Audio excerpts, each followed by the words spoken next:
আসসালামু আলাইকুম প্রিয় বন্ধুরা, সবাই কেমন আছেন? আশা করি ইনশাল্লাহ সবাই ভালো আছেন এবং ভালোর তলে আছেন। আজকের যে ঘটনাটা আপনাদের কাছে শেয়ার করব সেটা আমার ইমেল থেকে পাওয়া। আমার ইমেলে যেভাবে লেখা আছে আমি ঠিক সেভাবেই আপনাদের কাছে শেয়ার করছি।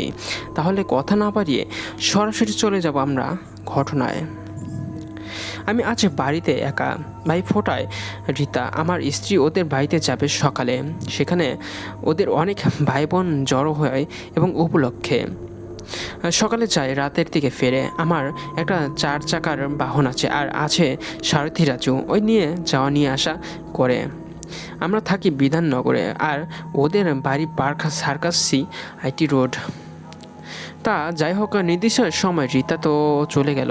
আমার দুপুরের খাবার রান্নার লোকটি করে দিয়ে গেছে। আমার কিছু প্রিয় গান আছে, সেগুলো শুনতে লাগলাম। একটা সিগারেট ধরিয়ে কিছুক্ষণ গান শুনতে শুনতে ঘুম পেতে লাগলো। সবাই বসে গান শুনতে শুনতে ঝিমুতে লাগলাম। আমাদের এই অঞ্চলটা নিঝুম, ভালোই গাছপালা আছে। হাওয়ায় গাছের দুলুনিতে শিরশির আওয়াজ হচ্ছে। সিগারেটটা শেষ করে সোফায় বসে ঘুমিয়ে পড়লাম। যখন ঘুম ভাঙলো তখন সন্ধে হচ্ছে। আমি ধরপড় করে উঠে পড়লাম। কিছুক্ষণ চুপ করে বসে রইলাম। স্ত্রীর শঙ্খ ধ্বনি ভেসে আসছে। বাড়ির ভেতরটা অন্ধকার। প্রথমে উঠে আলোগুলো জ্বালতে গেলাম। দেখি আলো জ্বলছে না। 2-3 বার চেষ্টা করে দেখলাম, বোধহয় লোডশেডিং। আজকাল সচরাচর হয় না। জানালা দিয়ে বাইরেটা দেখলাম। এলাকাটা একদমই অন্ধকার।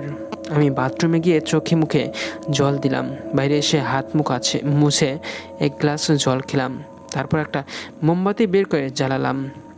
রান্নাঘরে গিয়ে চা আর ফ্লাস্কটা থেকে কাপের লিকারটা ঢাললাম। বসার ঘরে বসে চায়ে চুমুক দিতে লাগলাম। দুপুরের খাওয়া না করে বেশ হালকা লাগছে। মোমবাতিটা বসার ঘরে নিয়ে এসেছি। আমার ছায়া দেওয়ালে নড়ছে, চতুর্দিক নিস্তব্ধ। এইটাই ধ্যানের প্রকৃষ্ট সময়। চা শেষ করে একটা সিগারেট ধরালাম। তারপর উঠে ছাদে গেলাম। ছাদে বসার ব্যবস্থা আছে।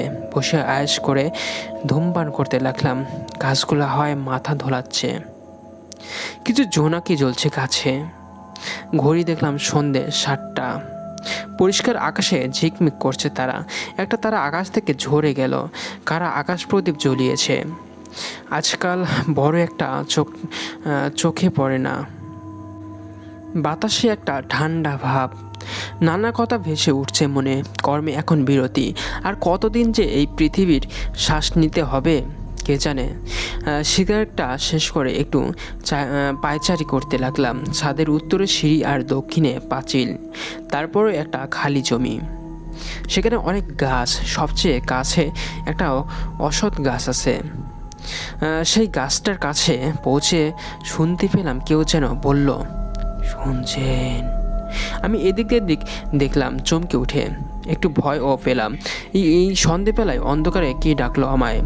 আমি ধীরে ধীরে সিঁড়ির দিকে এগোলাম। আবার সেই ডাক শোনা গেল, শুনছেন? আমি এবার ভয় পেয়ে গেলাম। আমি পেছনে ফিরে দেখলাম কেউ নেই। এবার ঈশাত বসে যাওয়া স্বরে শুনলাম কেউ বলছে, আমি অদৃশ্য, আপনি আমায় দেখতে পাবেন না। আমি আর থাকতে না পেরে ছাদে নিচু পাঁচিলে বসে পড়লাম। বেশ জোরে জোরে নিঃশ্বাস নিচ্ছি। সেই মনুষ্যটা বলল, আমি দেহহীন, মানে আপনার মতো নয়। গতকাল আপনার বাসায় আমি গাড়ি চাপা পড়ে মারা গেছি। আমি ধরপড় করে কেঁপে উঠলাম। হাতগুলো ঠান্ডা হয়ে গেল। সেই বসে যাওয়া কণ্ঠস্বরটা আবার বলল, প্রথমটা বেশ যন্ত্রণা হয়েছিল, তারপর আর কোনো সাড়া নেই, হালকা হওয়ার মতো। আমি ভাবতে লাগলাম, কি করি এখন?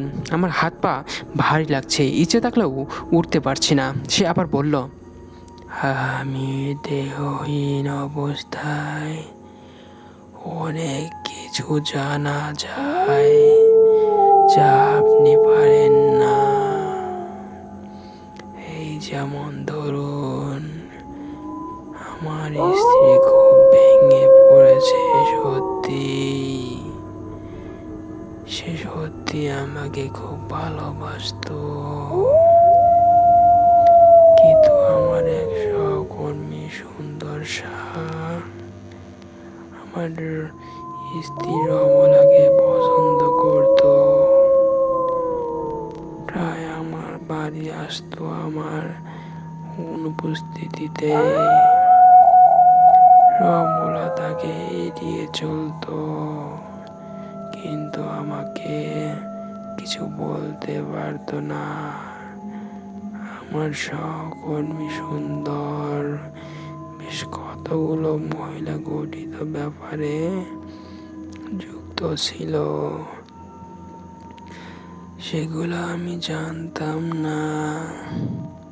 এখন জানি। আমি হরিদেবপুর থাকতাম।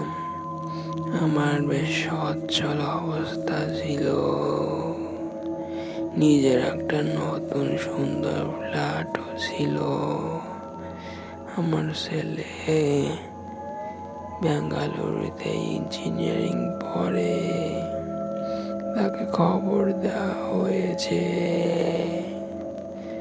ওই একমাত্র রমলার ভরসা। আমার এক জ্যাঠাতু দাদা আছে, হাতিবাগানে থাকে। তার আর্থিক অবস্থা ভালো নয়, সে নানা অসামাজিক কর্মে লিপ্ত। সে অবিবাহিত। সে প্রায় আমার জীবদ্দশায় আমার কাছে টাকা চাইতো। মাঝে মাঝে দিয়েওছি, কিন্তু ইদানিং তাকে আসতে নিষেধ করতাম। তার নাম অতুল। যাই হোক, আপনাকে এত কিছু বলার কারণ আমি বুঝতে পারছি আপনি সজ্জন বাক্ষণ। আপনার ঈশ্বরের প্রবল বিশ্বাস, আপনি দানশীল, আপনার অনেক সদ্গুণ আছে। তাই আপনাকে কিছু বলতে চাই। এই অবধি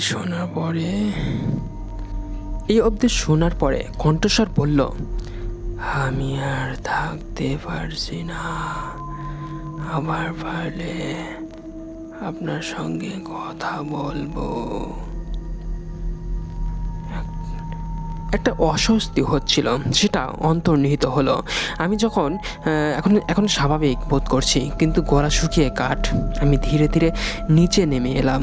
দেখি রিতা এসে গেছে। আমি বললাম, কখন এলে? এইমাত্র বলল। তারপরেই বলল, তোমার চোখ মুখ এত কেমন যেন লাগছে, শরীর খারাপ লাগছে নাকি? আমি সোফায় ঝাঁপ করে বসে পড়ে হাতে কপাল মুছে বললাম, না তেমন কিছু নয়।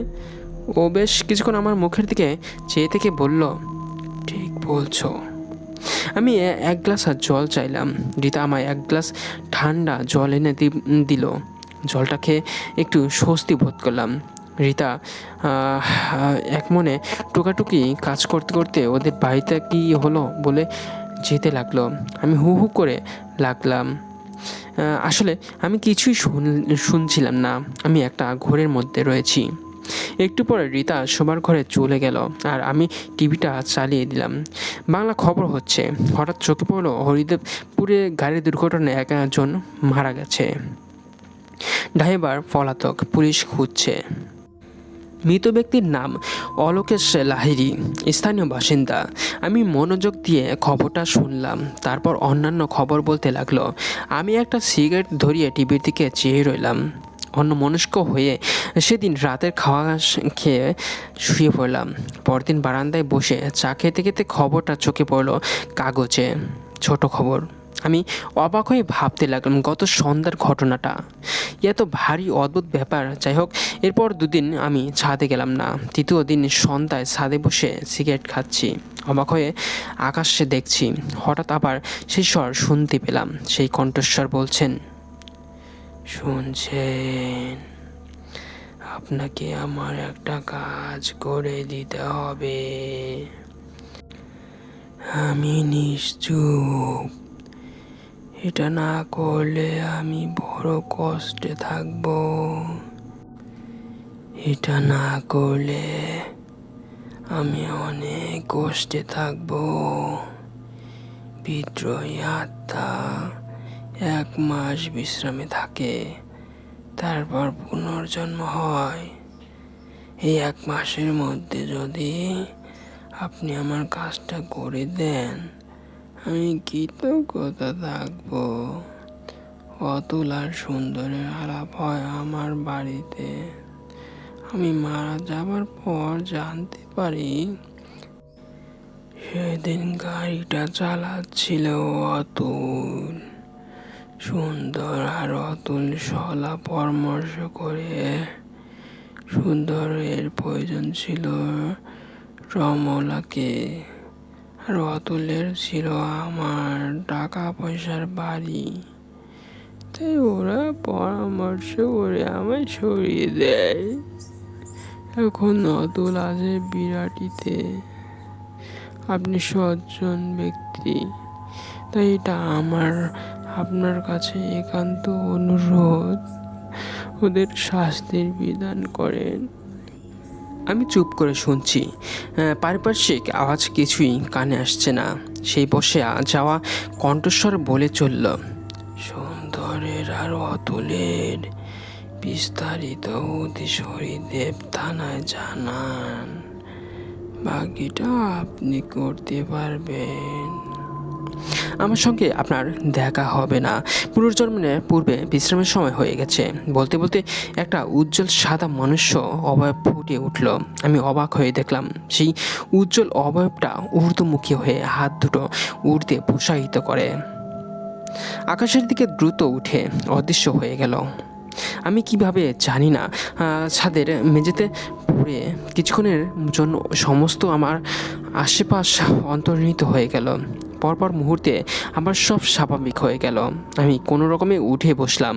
আমি অবাক হয়ে আকাশের দিকে চেয়ে রইলাম। তারপর ধীরে ধীরে নিচে নেমে এলাম। রিতা সোফার করে বসে একটা বই পড়ছে।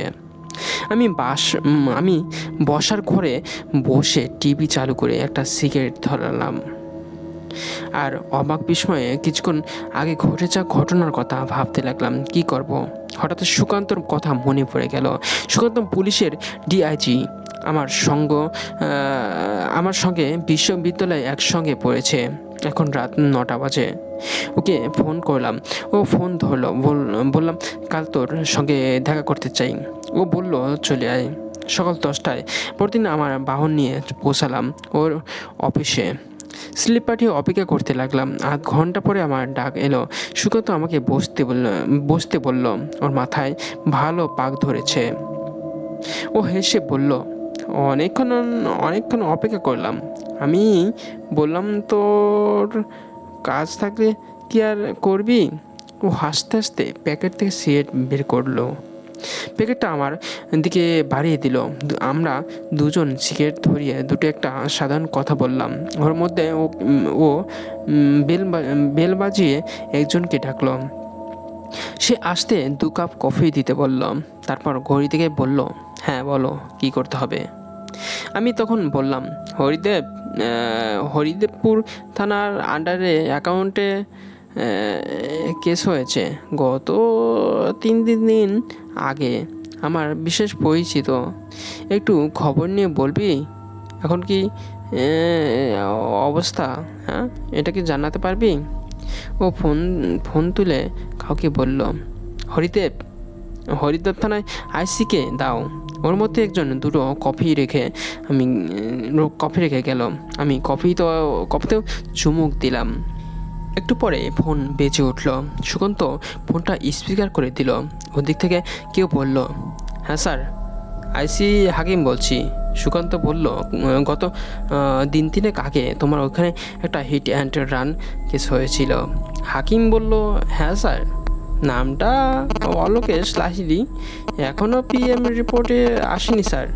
সুকান্ত ফোনটা হোল্ড করে বলল আমাকে, কি জানতে চাস? আমি তখন বললাম, ওটা খুন।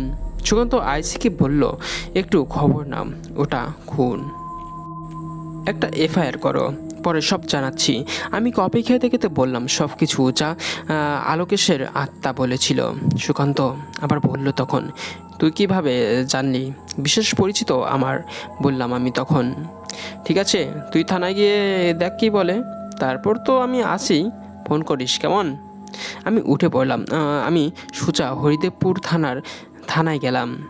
হাকিমের সঙ্গে দেখা করলাম, ওকে অতুল আর সুন্দরের হদিশ দিলাম। ও তখন বলল, আমার সঙ্গে চলুন। আমি হাকিমের গাড়িতে বসলাম।